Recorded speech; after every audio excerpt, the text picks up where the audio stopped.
Hello बच्चों, चलिए प्रश्न को पढ़ते हैं और समझते हैं। समीकरणों के मान ज्ञात कीजिए।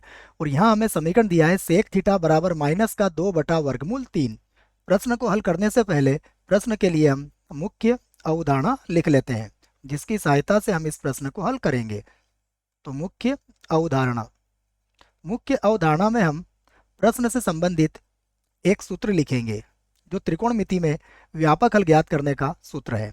देखिए यहाँ पर सेक थीटा है, तो हम यह कहेंगे कि यदि यदि कॉस थीटा या फिर कॉस एक्स बोल सकते हो आप, कॉस एक्स बराबर कॉस वाई हो, तो इसका जो व्यापक हल होता है वह होता है एक्स बराबर 2n पाई और प्लस माइनस ये 2n पाई को मैं एक बार और यहाँ लिख लेता हूँ।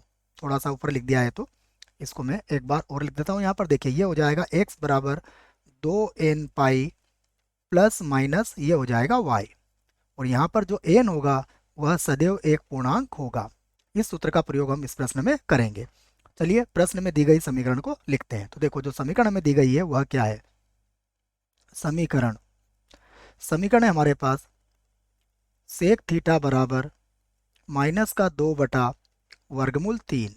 ये सेक थीटा का मान हमें पता है। सेक थीटा का व्युत्क्रम क्या होता है, कॉस थीटा।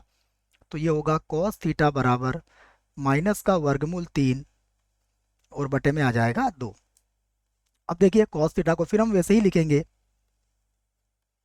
और माइनस वर्गमूल 3/2 यह कॉस में होता है कॉस 30 डिग्री का मान। तो हम इसे लिख लेंगे कॉस 30 डिग्री अर्थात पाई/6। तो अब हम इसको देखिए आगे हल करना पड़ेगा हमें। तो हम इसे लिखते हैं कॉस थीटा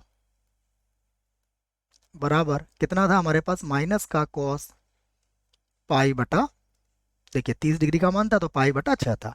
अब हम एक सूत्र का और यहाँ प्रयोग करेंगे, उस सूत्र को मैं यहाँ लिख देता हूँ। देखो हम जानते हैं कॉस